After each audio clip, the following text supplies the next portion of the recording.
Back to my channel Physics Adda, let's make physics fun. तो students, अभी तक हमने कुछ वेक्टर से रिलेटेड बहुत इंपॉर्टेंट टॉपिक्स डिस्कस कर लिए हैं। तो आज एक बहुत इंपॉर्टेंट टॉपिक मैं डिस्कस करने जा रहा हूँ आपसे। ये टॉपिक बहुत ज़्यादा इंपॉर्टेंट है, इसमें बच्चों को बहुत ज़्यादा कन्फ्यूज़न होता है। तो आज मैं आपको इतने इजी तरीके से इसको समझाऊंगा कि आपको ज़िंदगी में कभी भी कोई कन्फ्यूज़न नहीं होगा। ठीक है, इस टॉपिक का नाम है प्रोडक्ट ऑफ टू वेक्टर्स। बहुत इंपॉर्टेंट टॉपिक है, उसे ध्यान से समझना और इस वीडियो को लास्ट तक देखना, तभी आपको इसका हर एक कंसेप्ट क्लियर होगा। ठीक है, तो विदाउट वेस्टिंग एनी टाइम जल्दी से अपने टॉपिक पे आते हैं, जिसका नाम है प्रोडक्ट ऑफ टू वेक्टर्स, और समझते हैं इसमें क्या क्या फिनोमेना होते हैं। तो सपोज कि सबसे पहले बच्चों मेरे पास दो वेक्टर्स होंगे। दो वेक्टर्स को मैं कैसे प्रोडक्ट कर सकता हूँ, यानी कैसे मल्टीप्लाई कर सकता हूँ, वो हम यहाँ पे सीखेंगे कि कैसे कैसे उनकी मल्टीप्लिकेशन होती है। तो मैं आपको दो चीज बता देता हूँ उसकी। अगर मैं प्रोडक्ट की बात करूँ, प्रोडक्ट मतलब मल्टीप्लिकेशन, मैं क्या कर रहा हूँ यहाँ पे प्रोडक्ट की बात करूँ यानी कि मल्टीप्लिकेशन। यहाँ मल्टीप्लिकेशन दो तरीके से हो सकती है, दो वेक्टर्स की। कौन कौन से दो तरीके हैं, यहाँ लिख देता हूँ मैं। एक होता है आपका डॉट प्रोडक्ट और दूसरा होता है आपका क्रॉस प्रोडक्ट। दूसरा क्या होता है आपका क्रॉस प्रोडक्ट। क्लियर हो गया? एक डॉट प्रोडक्ट, एक क्रॉस प्रोडक्ट। इन नाम से भी आप इनके प्रोडक्ट को देखते हो बुक्स में और सॉल्व करते हो। ठीक है, तो अब इसको समझ लो कि डॉट प्रोडक्ट और क्रॉस प्रोडक्ट में डिफरेंस क्या होता है। इसको मैं वन बाय वन सिखाऊंगा आपको क्या क्या होते हैं। जो डॉट प्रोडक्ट होता है स्टूडेंट्स, उसको आप दूसरा नाम देते हो स्केलर प्रोडक्ट। क्या नाम बोलते हो? Scalar product. और जो क्रॉस प्रोडक्ट होता है उसको आप दूसरा नाम देते हो vector product.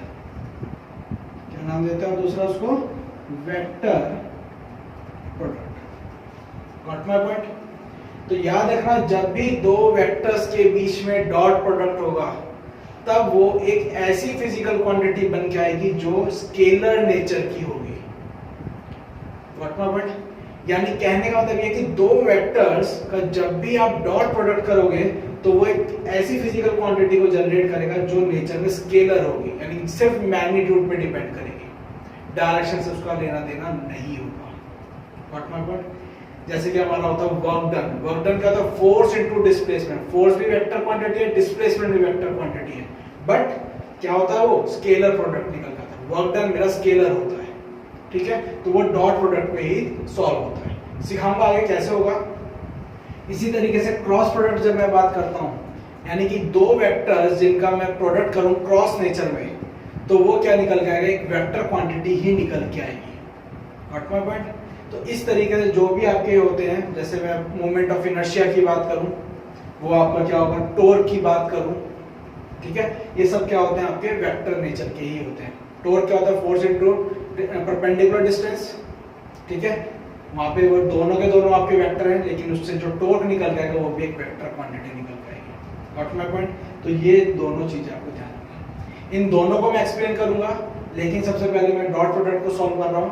One by one करेंगे और उनके बीच में कंपैरिजन भी पढ़ेंगे। क्लियर होगी बात? तो सबसे पहले आते हैं डॉट प्रोडक्ट पे कि डॉट प्रोडक्ट होता क्या है और कैसे सॉल्व होता है, वो देखते हैं। तो स्टूडेंट्स, डॉट प्रोडक्ट को सॉल्व करने के लिए आप सबसे पहले एक तरीका सीखो कि डॉट प्रोडक्ट जो भी होगा ये डॉट से रिप्रेजेंट होगा। आई बात समझ? किससे रिप्रेजेंट होगा? डॉट से रिप्रेजेंट होगा। और अब इसका मैं तरीका सिखाता हूं आपको कैसे। लेट अस सपोज ए वेक्टर, मैं एक वेक्टर आपको यहाँ पे मान रहा हूं। जस्ट सपोज कि मेरे पास एक vector B vector A vector है ये, तो मैं ए वेक्टर मान लेता हूं। ठीक, इसी तरीके से मेरे पास एक दूसरा वेक्टर है जिसको मैं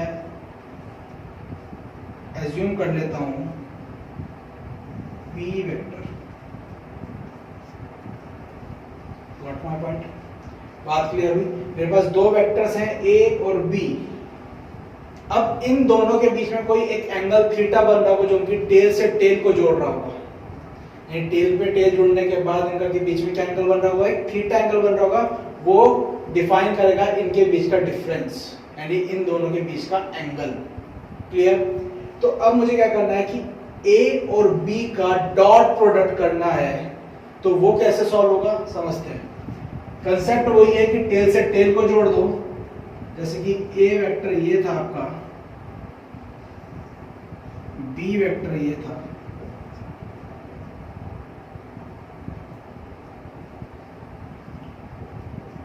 और इनके बीच का एक एंगल आ गया थीटा।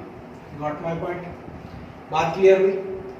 अब देखो मैंने एक चीज बताई आपको कि जब भी डॉट प्रोडक्ट होगा दो वेक्टर्स का तो वो एक स्केलर क्वांटिटी देगा। एक एग्जांपल समझते हैं वर्क डन से। वर्क डन क्या होता है? मैं वर्क डन तभी काउंट करता हूं जब मैं जिस डायरेक्शन में फोर्स लगाऊं और सेम उसी डायरेक्शन में डिस्प्लेसमेंट। जस्ट सपोज कि मेरे पास ये मार्कर है, मैं इसके ऊपर फोर्स लगा रहा हूँ, फोर्स इस डायरेक्शन में है तो डिस्प्लेसमेंट भी इसी डायरेक्शन में हो रहा है, मतलब मार्कर उधर की तरफ ही जा रहा है। तो कहने का मतलब यह है कि जिस डायरेक्शन में आप फोर्स लगाओगे उसी डायरेक्शन में अगर डिस्प्लेसमेंट होगा तो वो वर्क डन काउंट होगा। क्लियर होगी बात? तो कहने का मतलब यह है कि अगर मैं ए और बी दो वेक्टर हैं अलग अलग डायरेक्शन में हैं, तो जब मैं इनका डॉट प्रोडक्ट करूंगा तो ये दोनों एक ही डायरेक्शन में आ जाएंगे। क्लियर होगी बात? क्योंकि मैंने आपको बताया था जो डॉट प्रोडक्ट होता है उससे आपका क्या जनरेट होता है? Scalar quantity. वर्क डन से मैंने आपको सिखाया एग्जांपल से, तो सेम वही चीज यहाँ पे हम लेके चलेंगे। तो स्टूडेंट्स देखते हैं कि ये जो आपका ए और बी है इसको मुझे एक ही एक्सिस पे लेके आना है। जस्ट सपोज कि मैं बी को तो ये मान रहा हूँ, इस ए को इस बी के अराउंड लेके आ रहा हूँ, तो मैं यहाँ पे क्या करूंगा? एक परपेंडिकुलर ड्रॉ करूंगा। ठीक है, ये ए जो था इसे उठा के मैं यहाँ ले आया। ठीक है, जैसे आप कंपास में हाथ बढ़ते हो उसी तरीके से आप उठा के यहाँ ले आओ। तो ये ए वेक्टर की जो डायरेक्शन थी वो इधर की तरफ थी, ऊपर की तरफ, लेकिन इसको मैं नीचे लेके आया तो ये ए वेक्टर तो नहीं रहेगा, ये मेरे पास ए वेक्टर तो नहीं रहेगा। तो अगर मैं इसको एक ट्राइंगल मानता हूं ओ पी क्यू, मैंने एक ट्राइंगल माना इसको ओ पी क्यू, तो मैं इसमें मान सकता हूं in triangle O P Q मुझे क्या चाहिए? यहाँ पे ओपी की वैल्यू चाहिए ना, क्योंकि ए को तो मैंने यहाँ पे मर्ज करना है। तो क्या होगा? मैं इसको क्या करूंगा? ओपी की वैल्यू निकालूंगा, तो क्या होगा? Base upon hypotenuse that is cos theta. तो आप क्या कर दो? OP upon O Q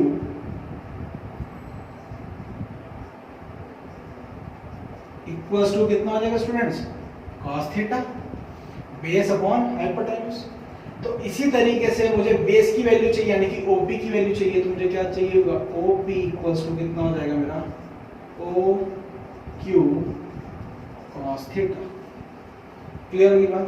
OP कितना है यहाँ पे निकालना है मुझे, और ओ क्यू कितना है?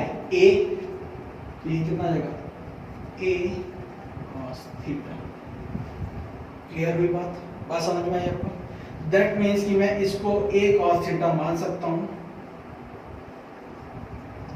कहां तक के को? मैं a cos थीटा यहां तक मानूंगा इसको। क्लियर हुई बात आपको स्टूडेंट्स? यहां से लेके यहां तक की जो लेंथ होगी उसे a cos थीटा एज्यूम किया जाएगा। क्लियर? अब ये दोनों एक ही डायरेक्शन में आ गए, a और b दोनों एक ही डायरेक्शन में आ गए।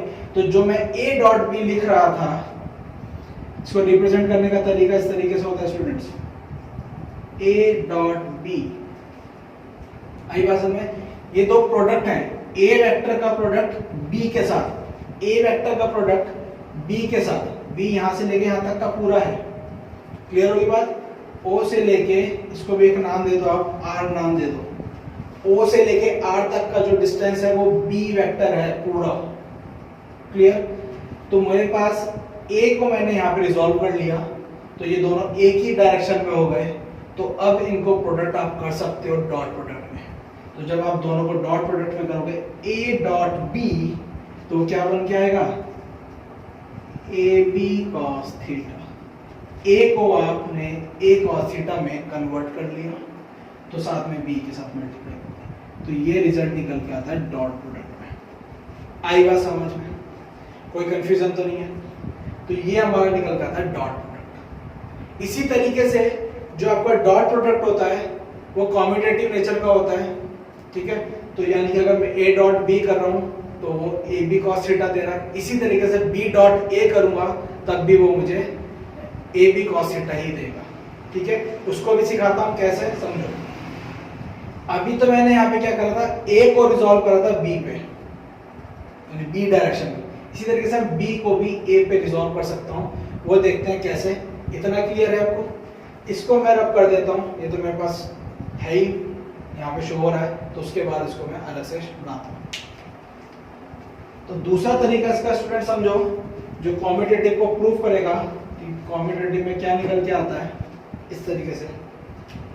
जस्ट सपोज कि मेरे पास ये ए वेक्टर था, got my point, B vector यहां पे था,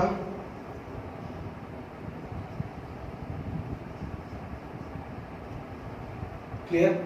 अब पहले मैंने इस एक्सिस से परपेंडिकुलर ऊपर डाला था, अब मैं इस एक्सिस से परपेंडिकुलर ऊपर डालूंगा, तो वो ये परपेंडिकुलर होगा आपका, जो इस बी वेक्टर को यहां पे, तो ये मेरे लिए क्या हो गया, 90 डिग्री।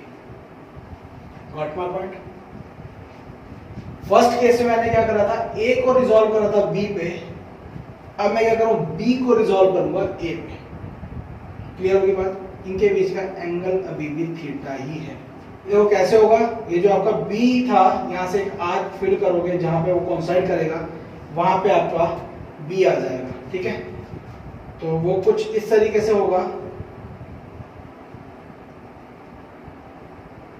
ठीक है। अब उसको सॉल्व करते हैं, कैसे निकल के आएगा। जब आप उसको शिफ्ट करोगे, यहां तक कहीं मिलेगा जाके, तो वो आ जाएगा आपका बी कॉस थीटा। ए से, यहां से इस ओरिजिन पॉइंट से अगर मैं बात करूं, ओ पी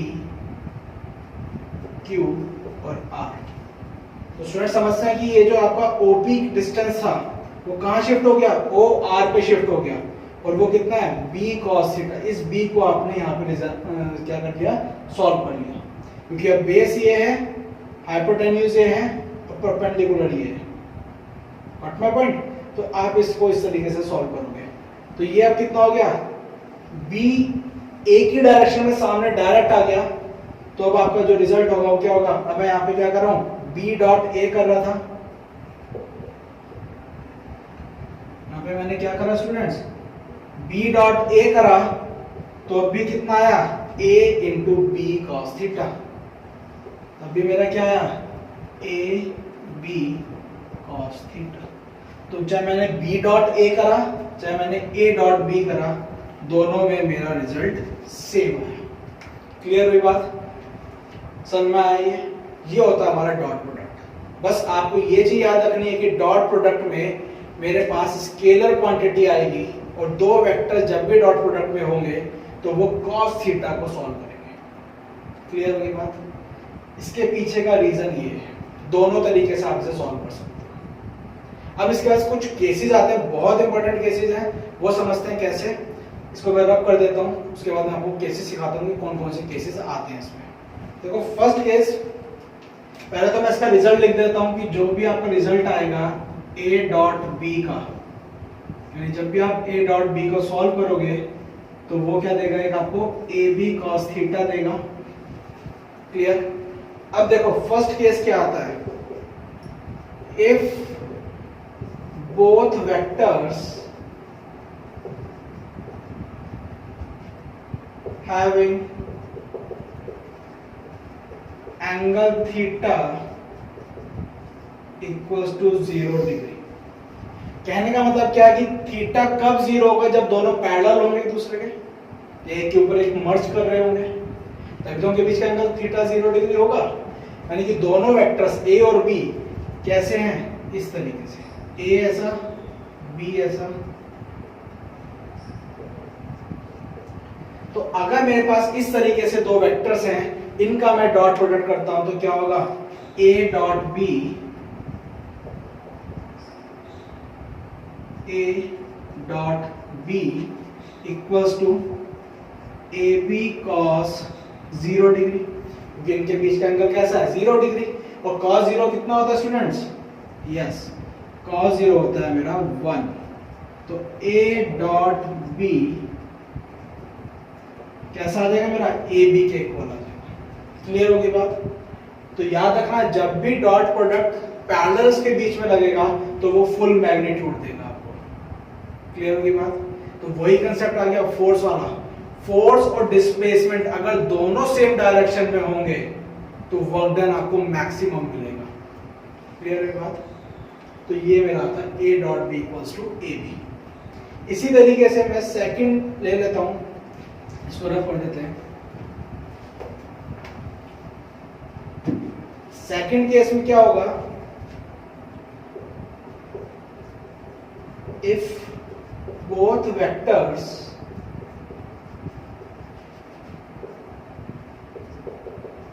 हैविंग एंगल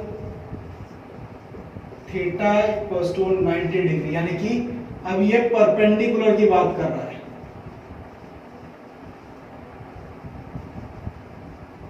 कि मैं बात क्या कर रहा हूं कि अब दोनों वेक्टर्स एक दूसरे के ऊपर क्या है? परपेंडिकुलरली लाई कर रहे हैं, यानी कि एक वेक्टर ऐसा है, दूसरा ऐसा है। ये A वेक्टर हो गया, ये B वेक्टर हो गया, तो इनके बीच का एंगल कितना हो गया? 90 डिग्री। अब मैं इनका डॉट प्रोडक्ट करता हूं जब, तो क्या निकल के आएगा? A dot B equals to AB cos 90। यही थीटा एंगल है, इसको लेके जाओगे तो cos 90 हो जाएगा। cos 90 कितना होता है? 0। क्लियर होगी बात? कोई कंफ्यूजन तो नहीं? जस्ट सपोज मैं बात करूं कि मैंने एक ब्रीफ केस लिफ्ट कर लिया और लेके मैं उसे खड़ा हुआ हूं, भले मैं एफर्ट कर रहा हूं लेकिन कोई डिस्प्लेसमेंट तो नहीं हो रहा ना, यानी फोर्स आपने ऊपर की तरफ लगाई, बॉडी आपकी आगे जा रही है, तो वर्क डन कितना हो जाएगा? 0। आई बात समझ में? हाँ, अगर मैं परपेंडिकुलर ही काउंट करूं कि आपने जो ब्रीफ केस उठा के रखा, जो उसमें डिस्प्लेसमेंट आया, तो वर्क डन होगा, लेकिन मूवमेंट के टाइम पे कोई वर्क डन को काउंट नहीं होगा। क्लियर होगी बात? तो A dot B equals to कितना जाएगा? AB cos 90 equals to 0। Clear? इसी तरीके से मेरे पास थर्ड आता है। थर्ड को बताता हूं कैसे सॉल्व होगा। इसमें आपका 0 वर्क डन होगा। थर्ड केस को देखते हैं। थर्ड केस कैसा है स्टूडेंट्स आपका? If theta equals to 180 degree. 180 degree का मतलब क्या है? Anti parallel. क्या मतलब इसका? एंटी पैरेलल, यानी कि एक इधर की तरफ जा रहा है, दूसरा वेक्टर इधर की तरफ जा रहा है। हाँ, समझ में आई स्टूडेंट्स? A वेक्टर इधर की तरफ है, B वेक्टर इधर की तरफ है। अब मैं इनका डॉट प्रोडक्ट करता हूं तो कितना आएगा? A डॉट B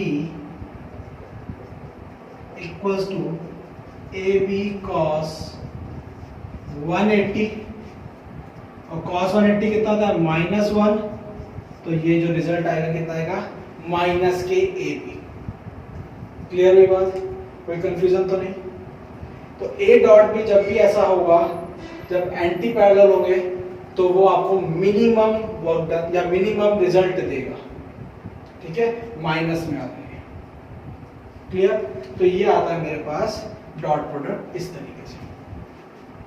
क्लियर हुआ? अब इसकी कुछ प्रॉपर्टीज हैं, वो देख लेते हैं।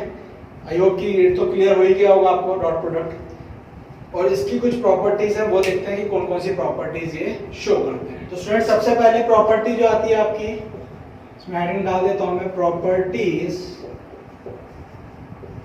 Of dot product.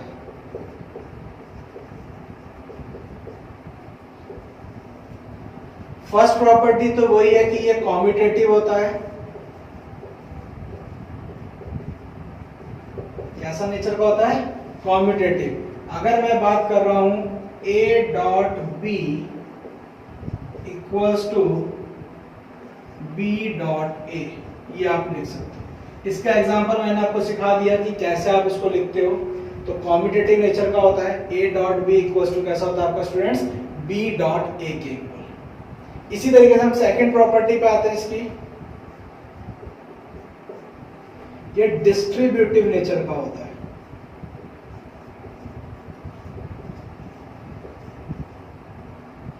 कैसा होता है ये, डिस्ट्रीब्यूटिव नेचर।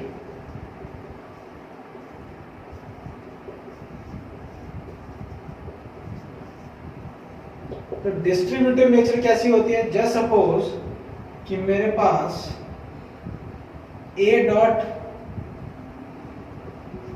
b प्लस सी है,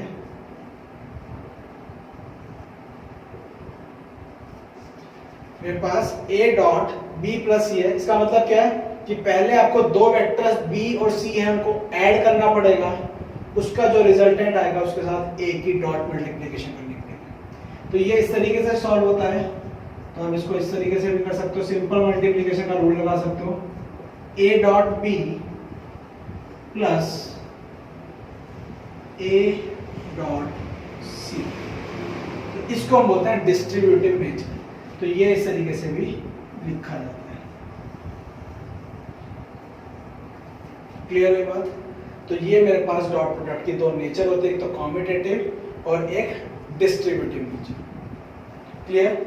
अब देखो, जो मैंने इससे पहले आपको कुछ टॉपिक बताया था एक, कि मेरे पास स्पेशल केसेस थे। अब उन स्पेशल केसेस को मैं यूनिट वेक्टर से भी सॉल्व कर सकता हूँ। यूनिट वेक्टर्स का मतलब समझो कि होता क्या है स्टूडेंट्स, ये तो आपको समझ में आ गया कि कॉम्यूटेटिव होते हैं, डिस्ट्रीब्यूटिव होते हैं।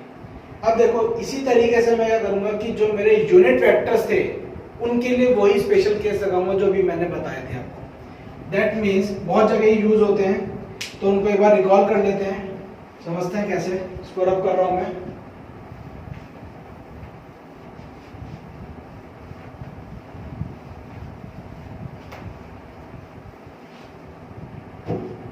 तो जब मैं यूनिट वेक्टर की बात करूंगा, सपोज कि मैंने फर्स्ट केस क्या लिया था स्टूडेंट्स, जब स्पेशल केसेस की बात करी थी, थीटा इक्वल्स टू मैंने लिया था 0 डिग्री। थीटा इक्वल्स टू क्या लिया था मैंने, 0 डिग्री। उस केस में मेरे पास एक वैल्यू आई थी, मैंने लिखी थी a dot b equals to ab cos theta. Clear? इसको सॉल्व कर रहा था तो cos 0 इक्वल्स टू 1 हुआ था, और ये क्या बन गया था मेरा, ab के इक्वल बन गया। क्लियर? अब इसी तरीके से मैं क्या करता हूं कि मेरे पास ये एक्सिस है, तीनों एक्सिस बना देता हूं इसकी। ये y एक्सिस, x एक्सिस, इसी तरीके से ये z एक्सिस। अब मुझे इतना पता है कि जो यूनिट वेक्टर्स होते हैं, i कैप x एक्सिस को शो करेगा, j कैप y एक्सिस को शो करेगा, और k कैप z एक्सिस को शो करेगा। क्लियर? ये तो कंफ्यूजन नहीं है। अगर मैं अब i का प्रोडक्ट i के साथ कर दूं, यानी कि a dot b equals to ab cos theta for first case, तो क्या होगा, i की i के साथ मल्टीप्लाई करने पे क्या होगा, इनका मैग्नीट्यूड कितना होता है, i का 1 होता है, सिर्फ डायरेक्शन के लिए यूज किए जाते हैं। तो याद रखना स्टूडेंट्स कि i डॉट i, अगर मैं ये दोनों करता हूं i डॉट i कैप, तो ये इक्वल्स टू 1 होगा, क्योंकि इसका मैग्नीट्यूड भी 1, जैसे मैंने a और b लिए थे, a का मैग्नीट्यूड a, b का magnitude b, ab cos theta, यानी ab cos 0, क्योंकि i भी इसी डायरेक्शन में है, और दूसरा i कोई भी होगा वो x एक्सिस को ही तो शो करेगा, वो भी इसी डायरेक्शन में आ जाएगा। तो इनके बीच का एंगल कितना हो गया, 0 डिग्री। तो i और i के बीच का एंगल कितना है, 0 डिग्री। तो मैं इसे क्या लिख सकता हूं, i कैप और i कैप जो बात कर रहे हैं हम, i cap dot i cap equal to कितना हो जाएगा, 1। इसी तरीके से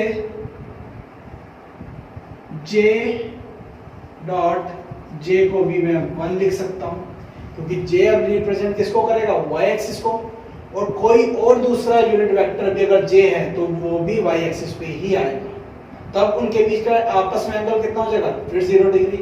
तो 0 डिग्री के लिए मुझे पता है कि मेरी फुल मैग्नीट्यूड आता है, इसका मैग्नीट्यूड ए है, इसका बी है, तो ए बी आ गया। लेकिन इन दोनों का मैग्नीट्यूड 1 1 था, इन दोनों का मैग्नीट्यूड भी 1 1 था, तो 1 × 1 कितना हो जाएगा, 1। इसी तरीके से आप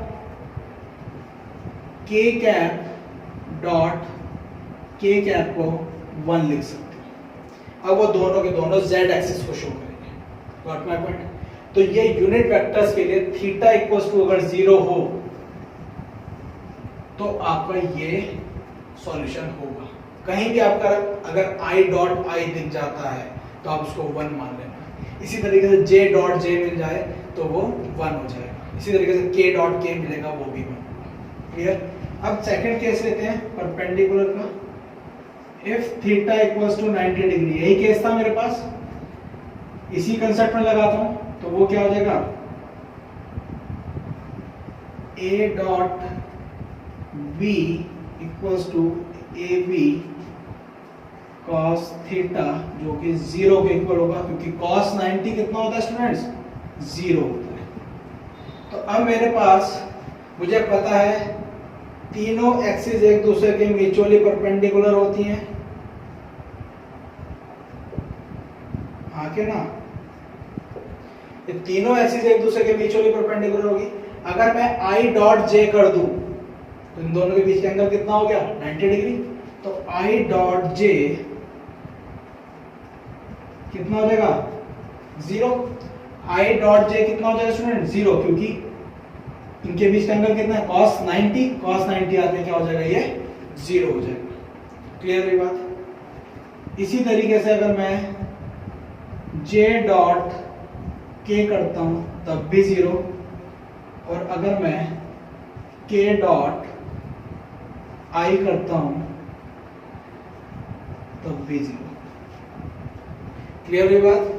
तब भी मेरा क्या हो जाएगा, 0 हो जाएगा। k डॉट i भी मेरा 0। आई होप कि आपको ये डॉट प्रोडक्ट अच्छी तरीके से क्लियर हुआ होगा। और इसके रिगार्डिंग अगर कोई क्वेरीज है आपके स्टूडेंट्स तो आप मुझे कमेंट सेक्शन में बिल्कुल मेंशन कर सकते हो, ठीक है। और इसके रिगार्डिंग बहुत सारे न्यूमेरिकल्स आते हैं, चाहे आप कोई भी एंट्रेंस एग्जाम दोगे बहुत टाइप के न्यूमेरिकल आएंगे, तो आप उनकी प्रैक्टिस करना, और मैं भी आपको सॉल्व कराऊंगा न्यूमेरिकल्स, ठीक है। तो स्टूडेंट्स आज का लेक्चर हम यहीं फिनिश करते हैं डॉट प्रोडक्ट के लिए, और नेक्स्ट लेक्चर में मैं आपको क्रॉस प्रोडक्ट सिखाऊंगा कि क्रॉस प्रोडक्ट कैसे होता है और इन दोनों में डिफरेंस क्या है, ठीक है। तो क्रॉस प्रोडक्ट को सीखने के लिए और इसी तरीके से इंटरेस्टिंग बनाने के लिए फिजिक्स को और आगे के टॉपिक को बिल्कुल बेसिक कंसेप्ट से सीखने के लिए आप मेरे साथ जुड़े रहिए on Physics Adda. Let's make physics fun.